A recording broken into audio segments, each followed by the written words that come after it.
बिस्मिल्लाहिर्रहमानिर्रहीम अस्सलाम वालेकुम दोस्तों, मैं हूं फ़ियान सईद। दोस्तों, आपने चिकन कढ़ाई की बहुत सी रेसिपी बनाई होंगी, खाई होंगी, लेकिन आज हम आपको दे रहे हैं ईरानी चिकन कढ़ाई की रेसिपी। झटपट बनती है, बहुत ही टेस्टी बनती है और इसकी लुक भी बहुत ही ज़्यादा शानदार होती है। बिस्मिल्लाहिर्रहमानिर्रहीम। तो यहाँ सबसे पहले हमने करना क्या है, यहाँ हमारे पास कढ़ाई है जिसमें जाएगा हाफ कप कुकिंग ऑयल और 800 ग्राम हम इसमें चिकन ऐड कर देंगे। फिर इस चिकन को करेंगे इसमें हम फ्राई। तो इस रेसिपी में पानी का इस्तेमाल तो करने वाला नहीं है, तो इसको हम अच्छे तरीके से फ्राई करेंगे। जैसे ही इसका गोश्त का जो कलर थोड़ा सा चेंज हो जाएगा, तब हम इसमें ऐड कर देंगे 1 टेबलस्पून कुटा हुआ अदरक और लहसुन और 3 बड़ी इलायची ऐड कर देंगे गोश्त की स्मेल खत्म करने के लिए। बिस्मिल्लाहिर्रहमानिर्रहीम। और अब इसको फ्राई करेंगे जब तक इसके ऊपर गोल्डन कलर नहीं आ जाता। तो ये देखिए, इसको हमने फ्राई कर लिया है। अब बारी है इसमें प्याज और टमाटर ऐड करने की।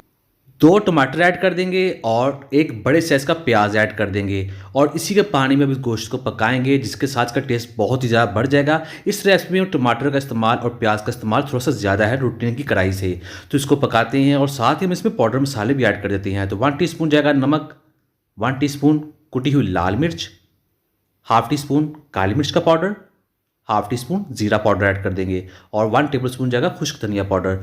अब इसको पकाएंगे इन मसालों में और यहाँ थोड़ा सा पकाने के बाद हमने इसके ऊपर ढक्कन लगा देना है बगैर पानी ऐड किए हुए, तकरीबन 10 से 12 मिनट के लिए। ये टमाटरों के और पानी के अंदर ही गोश्त गलेगा, जिसके साथ का टेस्ट बहुत ही ज़्यादा बढ़ जाएगा। तो इसके ऊपर ढक्कन लगा देते हैं और दरमियान में एक बार कम से कम इसका ढक्कन उठाएंगे। तो ये देखिए, प्याज का पानी और टमाटर का पानी बाहर निकल रहा है। थोड़ा सा चम्मच हिला लेंगे इस तरह से, ताकि गोश्त नीचे से लगा ना हो, जल ना जाए। तो इसको हम दोबारा ढक्कन लगा देंगे, 10 से 12 मिनट पूरे कर लेंगे। तो ढक्कन लगा देते हैं।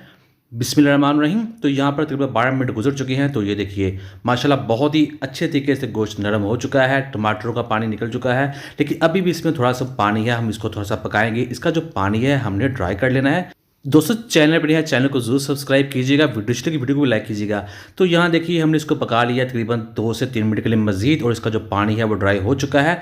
अब बारी है इसमें सब्ज़ मिर्ची ऐड करने की। 3 से 4 सब्ज़ मिर्ची ऐड कर देंगे और थोड़ा सा सब्ज़ धनिया ऐड कर देंगे और मिक्सिंग कर देते हैं। तो यहाँ अल्हम्दुलिल्लाह हमारी ईरानी चिकन कढ़ाई बनकर तैयार हो चुकी है। इसे कढ़ाई के साथ ही सर्व किया जाता है। बहुत ही देखने में अच्छी लगती है, बहुत ही टेस्टी लगती है। तो उम्मीद करता हूं दोस्तों आपको आज की वीडियो पसंद आई होगी। वीडियो पसंद आई, वीडियो को लाइक कीजिएगा, चैनल पर चैनल को सब्सक्राइब कीजिए और शेयर कमेंट भी जरूर कीजिएगा। इंशाल्लाह आपको जवाब जरूर मिलेगा। तो दीजिए फ़ियाज़ अंसारी को इजाज़त।